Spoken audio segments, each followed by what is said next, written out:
श्री शिव महापुराण विद्येश्वर संहिता अध्याय 6 5 कृत्यों का प्रतिपादन। प्रणव एवं पंचाक्षर मंत्र की महत्ता। ब्रह्मा विष्णु द्वारा भगवान शिव की स्तुति तथा उनका अंतर्धान। ब्रह्मा और विष्णु ने पूछा, प्रभो, सृष्टि आदि 5 कृत्यों के लक्षण क्या हैं, यह हम दोनों को बताइए। भगवान शिव बोले, मेरे कर्तव्यों को समझना अत्यंत गहन है, तथापि मैं कृपापूर्वक तुम्हें उनके विषय में बता रहा हूँ। ब्रह्मा और अच्युत सृष्टि, पालन, संहार, तिरोभाव और अनुग्रह, ये 5 ही मेरे जगत संबंधी कार्य हैं जो नित्य सिद्ध हैं। संसार की रचना का जो आरंभ है उसी को सर्ग या सृष्टि कहते हैं। मुझसे पालित होकर सृष्टि का सुस्थिर रूप से रहना ही उसकी स्थिति है, उसका विनाश ही संहार है। प्राणों के उत्क्रमण को तिरोभाव कहते हैं। इन सबसे छुटकारा मिल जाना ही मेरा अनुग्रह है। इस प्रकार मेरे 5 कृत्य हैं। सृष्टि आदि जो 4 कृत्य हैं मेरे, वे संसार का विस्तार करने वाले हैं। 5वां कृत्य अनुग्रह मोक्ष का हेतु है। वह सदा मुझ में ही अचल भाव से स्थिर रहता है। मेरे भक्तजन इन 5 कृत्यों को 5 भूतों में देखते हैं। सृष्टि भूतल में, स्थिति जल में, संहार अग्नि में, तिरोभाव वायु में और अनुग्रह आकाश में स्थित है। पृथ्वी से सबकी सृष्टि होती है, जल से सबकी वृद्धि एवं जीवन रक्षा होती है, आग सबको जला देती है, वायु सबको एक स्थान से दूसरे स्थान को ले जाती है और आकाश सबको अनुग्रहित करता है। विद्वान पुरुषों को यह विषय इसी रूप में जानना चाहिए। इन 5 कृत्यों का भार वहन करने के लिए ही मेरे 5 मुख हैं।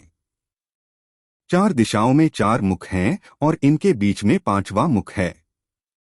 पुत्रों, तुम दोनों ने तपस्या करके प्रसन्न हुए मुझ परमेश्वर से सृष्टि और स्थिति नामक 2 कृत्य प्राप्त किए हैं। ये दोनों तुम्हें बहुत प्रिय हैं। इसी प्रकार मेरी विभूति स्वरूप रुद्र और महेश्वर में 2 अन्य उत्तम कृत्य संहार और तिरोभाव मुझसे प्राप्त किए हैं, परंतु अनुग्रह नामक कृत्य दूसरा कोई नहीं पा सकता। रुद्र और महेश्वर अपने कर्म को भूले नहीं हैं, इसलिए मैंने उनके लिए अपनी समानता प्रदान की है। वे रूप, वेश, कृत्य, वाहन, आसन और आयुध आदि में मेरे समान ही है। मैंने पूर्व काल में अपने स्वरूप भूत मंत्र का उपदेश किया है जो ओंकार के रूप में है। प्रसिद्ध वह महामंगलकारी मंत्र है। सबसे पहले मेरे मुख से ओंकार प्रकट हुआ जो मेरे स्वरूप का बोध कराने वाला है। ओंकार वाचक है और मैं वाच्य हूँ। यह मंत्र मेरा स्वरूप ही है। प्रतिदिन ओंकार का निरंतर स्मरण करने से मेरा ही सदा स्मरण होता है। मेरे उत्तरवर्ती मुख से अकार का, पश्चिम मुख से उकार का, दक्षिण मुख से मकार का, पूर्ववर्ती मुख से बिंदु का तथा मध्यवर्ती मुख से नाद का प्राकट्य हुआ। इस प्रकार 5 अवयवों से युक्त ओंकार का विस्तार हुआ है। इन सभी अवयवों से एकीभूत होकर वह प्रणव नामक एक अक्षर हो गया। यह नामरूपात्मक सारा जगत तथा वेद उत्पन्न स्त्री पुरुष वर्गरूप दोनों कुल इस प्रणव मंत्र से व्याप्त हैं। यह मंत्र शिव और शक्ति दोनों का बोधक है। इसी से पंचाक्षर मंत्र की उत्पत्ति हुई है जो मेरे सकल रूप का बोधक है। वह अकारादि क्रम से और मकारादि क्रम से क्रमशः प्रकाश में आया है। नमः शिवाय यह पंचाक्षर मंत्र है। इस पंचाक्षर मंत्र से मातृका वर्ण प्रकट हुए हैं जो 5 भेद वाले हैं। उसी से शिरोमंत्र सहित त्रिपदा गायत्री का प्राकट्य हुआ है। उस गायत्री से संपूर्ण वेद प्रकट हुए हैं और उन वेदों से करोड़ों मंत्र निकले हैं। उन मंत्रों से भिन्न भिन्न कार्यों की सिद्धि होती है, परंतु इस प्रणव एवं पंचाक्षर से संपूर्ण मनोरथों की सिद्धि होती है। इस मंत्र समुदाय से भोग और मोक्ष दोनों सिद्ध होते हैं।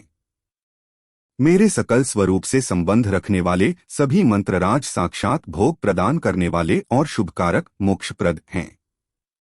नंदिकेश्वर कहते हैं, तदंतर जगदम्बा पार्वती के साथ बैठे हुए गुरुवर महादेव जी ने उत्तराभिमुख बैठे हुए ब्रह्मा और विष्णु को पर्दा करने वाले वस्त्र से आच्छादित करके उनके मस्तक पर अपना करकमल रखकर धीरे धीरे उच्चारण करके उन्हें उत्तम मंत्र का उपदेश किया। मंत्र तंत्र में बताई हुई विधि के पालन पूर्वक 3 बार मंत्र का उच्चारण करके भगवान शिव ने उन दोनों शिष्यों को मंत्र की दीक्षा दी। फिर उन शिष्यों ने गुरुदक्षिणा के रूप में अपने आप को ही समर्पित कर दिया और दोनों हाथ जोड़कर उनके समीप खड़े हो उन देवेश्वर जगतगुरु का स्तवन किया। ब्रह्मा और विष्णु बोले, प्रभु, आप निष्कल रूप हैं, आपको नमस्कार है। आप निष्कल तेज से प्रकाशित होते हैं, आपको नमस्कार है। आप सबके स्वामी हैं, आपको नमस्कार है। आप सर्वात्मा को नमस्कार है अथवा सकल स्वरूप आप महेश्वर को नमस्कार है। आप प्रणव के वाच्यार्थ हैं, आपको नमस्कार है। आप प्रणवलिंग वाले हैं, आपको नमस्कार है। सृष्टि, पालन, सहार, तिरोभाव और अनुग्रह करने वाले आपको नमस्कार है। आपके 5 मुख हैं, आप परमेश्वर को नमस्कार है। पंचब्रह्म स्वरूप 5 कृत्य वाले आपको नमस्कार है। आप सबके आत्मा हैं, ब्रह्मा हैं। आपके गुण और शक्तियां अनंत हैं, आपको नमस्कार है। आपके सकल और निष्कल 2 रूप हैं। आप सद्गुरु एवं शंभु हैं, आपको नमस्कार है। इन पद्यों द्वारा अपने गुरु महेश्वर की स्तुति करके ब्रह्मा और विष्णु ने उनके चरणों में प्रणाम किया। महेश्वर बोले, आर्द्रा नक्षत्र से युक्त चतुर्दशी को प्रणव का जय किया जाए तो वह अक्षय फल देने वाला होता है। सूर्य की संक्रांति से युक्त महाआर्द्रा नक्षत्र में एक बार किया हुआ प्रणव जप कोटि गुने जप का फल देता है।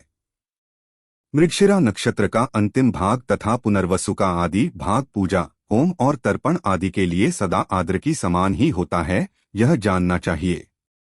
मेरा या मेरे लिंग का दर्शन प्रभात काल में ही प्रातः और संगव मध्याह्न के पूर्व काल में करना चाहिए। मेरे दर्शन पूजन के लिए चतुर्दशी तिथि निशिथ व्यापिनी अथवा प्रदोष व्यापिनी लेनी चाहिए, क्योंकि परवर्तिनी तिथि से संयुक्त चतुर्दशी की ही प्रशंसा की जाती है। पूजा करने वालों के लिए मेरी मूर्ति तथा लिंग दोनों समान हैं, फिर भी मूर्ति की अपेक्षा लिंग का स्थान ऊंचा है। इसलिए ममक्ष पुरुषों को चाहिए कि वे वेर मूर्ति से भी श्रेष्ठ समझकर लिंग का ही पूजन करें।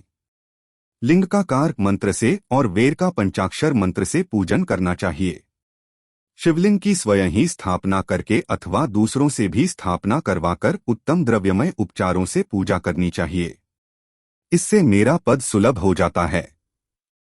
इस प्रकार उन दोनों शिष्यों को उपदेश देकर भगवान शिव वहीं अंतर्धान हो गए। तो दोस्तों, आज इस वीडियो में यही तक। विद्येश्वर संहिता अध्याय 7 अगली वीडियो में। अगर वीडियो अच्छा लगा तो सब्सक्राइब करना ना भूलें।